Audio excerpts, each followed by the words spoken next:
విదేశాల్లో ఉన్నత విద్యను చదువుకోవాలని అనుకుంటున్నారా? అయితే వెంటనే ఫ్లైగ్రాడ్ ఓవర్సీస్ ఎడ్యుకేషన్ కన్సల్టెన్సీని సంప్రదించండి. మీ విదేశీ కలలను సాకారం చేసుకోండి. ఫ్లైగ్రాడ్. దాదాపు 5 దశాబ్దాలుగా మీరు రాజకీయాలలో ఉన్నారు. వందల వేలాది మంది ఐఏఎస్ ఆఫీసర్లను, ఐపీఎస్ ఆఫీసర్లను చూసినట్టున్నారు. దానిలో స్మితా సబర్వాల్కు సంబంధించినటువంటి ఒక అంశం ఇప్పుడు బాగా వైరల్ అవుతా ఉంది. స్మితా సబర్వాల్ ప్రభుత్వానికి వ్యతిరేకంగా పోతా ఉంది. హెచ్యు భూములకు సంబంధించినటువంటి విషయంలో పలు కీలకంగా ఆమె ట్వీట్లు చేస్తూ ఉంది. ఇట్లా మొన్న కూడా తను ఒక ట్వీట్ చేసింది. 2000 మంది నాలాగా ట్వీట్ చేసిన వాళ్ళు ఉన్నారు, వాళ్ళని కూడా పిలుస్తారా మరి అంటూ. ఈ ట్వీట్ల పైన, ఈ ఐఏఎస్ వ్యవహరిస్తున్నటువంటి తీరు పైన మీరేమంటారు? పాపం స్మితా సబర్వాల్ గారు, స్మితా సబర్వాల్ గారి గురించి నేను ఎంపీగా ఉన్నప్పటి నుంచి తెలుసు నాకు 2004 నుంచి. కరీంనగర్ కలెక్టర్ ఆమె. Smart, active, energetic. Okay, I appreciate. అయితే అటువంటి ఆవిడ మరి ఈ కేసీఆర్ అవినీతి కూపంలో, అవినీతి అంబరెల్లా, కేసీఆర్ అవినీతి అంబరెల్లా, ఆ అంబరెల్లా కిందనే హెలికాప్టర్లు తీసుకొని పోయేది కదా. Kaleshwaram, mission commission Bhagiratha, Kakatiya. మరి వీటి మీద కనీసం ఇంత ప్రధానమంత్రి చెప్పిండు, మా ముఖ్యమంత్రులు, మంత్రులు, కేంద్ర మంత్రులు పొద్దున లేవగానే మాట్లాడుతుంటే కనీసం దాని మీద ఇది నిజం, ఇది తప్పు, ఇది కాదనేది ఎప్పుడు మాట్లాడలేదు. దొంగతనం చేస్తుంటే చూసే వాళ్ళు కూడా తప్పు, వాళ్ళు కూడా 100% వాళ్ళు కూడా బాధ్యత వహించాలా. మరి ఈవిడ ఏం చేసింది? ఇప్పుడేమో సన్నాయి నొక్కుతుంది. ఎందుకమ్మా నీకు అవసరమా ఇది? నువ్వు డాక్టర్ ప్రీతి చంపేసినారు కాకతీయ మెడికల్ కాలేజ్లో, ఎందుకు మాట్లాడలేదమ్మా స్మితా గారు? అదేవిధంగా ఒక ట్రైబల్ లేడీ పోలీస్ స్టేషన్లోనే నువ్వు ఉన్నప్పుడే, నువ్వు ఇప్పుడు చీఫ్ మినిస్టర్ సెక్రటరీ అంటే నువ్వు చీఫ్ మినిస్టర్గానే యాక్ట్ చేసినావు, అంత పవర్ ఉండే నీకు. నువ్వు హెలికాప్టర్లో పోతుంటే నీకు ఒక రాజును రిసీవ్ చేసుకున్నట్టు నేను చేసుకునేవాడు, ఒక క్వీన్ రిసీవ్ చేసుకున్నట్టు.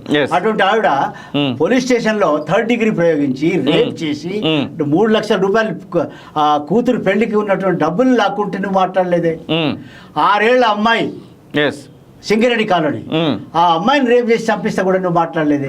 ఇవాళనేమో నువ్వు ట్వీట్లు. ఎందుకమ్మా నీకు అవసరమా? నువ్వు చెప్పు, కేసీఆర్ గురించి చెప్పు. What is your experience? లోకం కోడే కూస్తుంది, నువ్వు అక్కడ ఉన్నావు.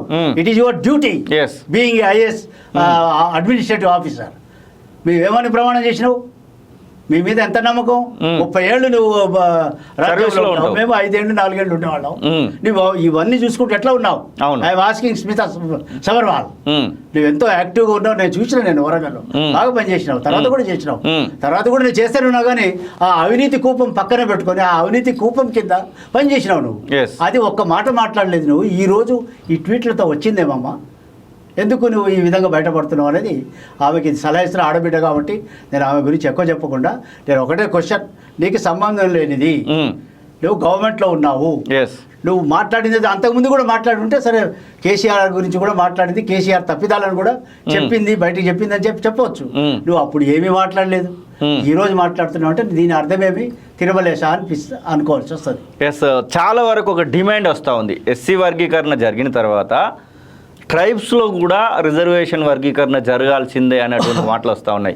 మీరు గతంలో బంజారా గాంధీ ఎట్లాగో రిజర్వేషన్స్ ఇప్పుడు అంతో ఇంతో ఫలాలు అనుభవిస్తున్నారంటే దానికి కారణం మీరేమనుకుంటా ఉన్నారు? నిజంగానే ఎస్సీ వర్గీకరణ జరిగినట్టుగా ట్రైబ్స్లో కూడా జరగడానికి అవకాశం ఉంటే బాగుంటుందా, లేకపోతే ఎట్లా ఉంటే బాగుంటుందా? ఇప్పుడు దేశంలో ఒక ట్రెండ్ వచ్చింది. ఇప్పుడు మా గౌరవ రాహుల్ గాంధీ గారు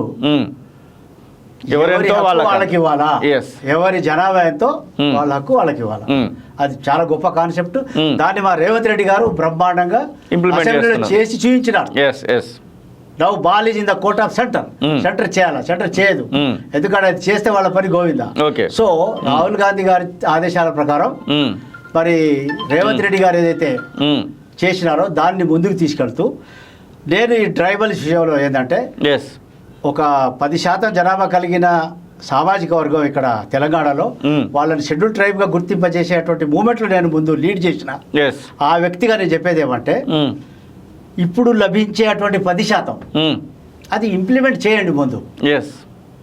అది ఇంప్లిమెంట్ అయినాక చూద్దాం. అందులో 4% ఇంప్లిమెంట్ అయింది, 6% ఇంకా ఖాళీగా ఉంది. బడ్జెట్ ఖాళీగా ఉంది, ఇన్స్టిట్యూషన్స్ ఖాళీ ఉన్నాయి, ఉద్యోగాలు ఖాళీ ఉన్నాయి. అది ఫిలప్ అయినాక దీని మీద మనం ఆలోచించవచ్చు. ఎవరి హక్కు వాళ్ళకన్నప్పుడు అది ఆటోమేటిక్ జరిగేదే. సో దీని మీద మరి మా ఇంటలెక్చువల్స్ కూడా ఆలోచించి ఎవరికి అన్యాయం జరగకూడదు, ఎవరి జనాభా ఎంతో వాళ్ళ వాటా వారికి చెందాలనేది నేను దాన్ని ఒప్పుకుంటా. తర్వాత మందకృష్ణ మాది గారు ఏదైతే ఏబిసిడి వర్గీకరణ అది కూడా మా రేవంత్ రెడ్డి గారే చేసినాడు. అవును, అది కూడా వారు చేసే దేశంలోనే మొదటి రాష్ట్రం కాబట్టి దీని విషయంలో ముందు మీరు ఇంప్లిమెంట్ చేయండి వాళ్ళకి లభించేది. అప్పుడు ఏదైనా అవకతవకలుండి ఎవరికైనా అన్యాయం జరుగుంటే దాన్ని రెక్టిఫై చేయడానికి మనం చేయవచ్చు, శాసనాలు చేయవచ్చు, చట్టాలు చేయవచ్చు. ఇప్పుడు ఎస్సీ వర్గీకరణ కూడా జరిగింది, అది మనం ఆలోచించవచ్చు. కానీ నువ్వు ముందు ఫిలపే చేయలేదు, ఫిలప్ చేయాలనేది నా.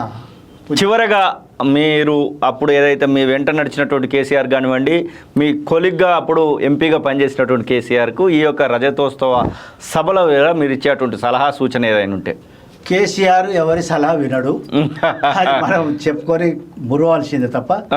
కేసీఆర్కి ఒకటి నేను చెప్పదలుచుకునేది ఏంటంటే, నువ్వు ఉన్నప్పుడు చేయరాని పనులు చేసినావు, చేయరాని దుర్మార్గాలు చేసినావు, ఓకే, చేయరానటువంటి సప్రెషన్ చేసినావు, ఎంతో మంది జీవితాలతో చెల్లగాటం ఆడినావు, నాలాంటి వాళ్ళను రాజకీయంగా అణగదొచ్చినావు.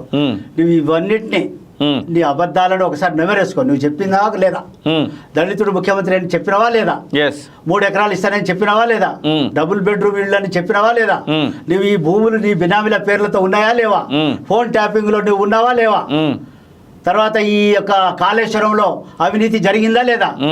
మిషన్ కమిషన్ భగీరథలో అవినీతి జరిగిందా లేదా? దీని మీద నిజం మాట్లాడు. తర్వాత తెలంగాణ ప్రజలకు క్షమాపణ కోరి ఈ మన స్తూపం, అమరవీరుల స్తూపం దగ్గర ముక్కు నేలకు రాయాల. ఆ రోజే తెలంగాణ ఇతన్ని క్షమిస్తుంది. అంతవరదాకా మేము నిన్ను ఎక్కడ at any cost we don't allow you to come to Telangana politics అనేది విషయాన్ని ఈ సందర్భంగా తెలియదు. థ్యాంక్ యూ అన్న.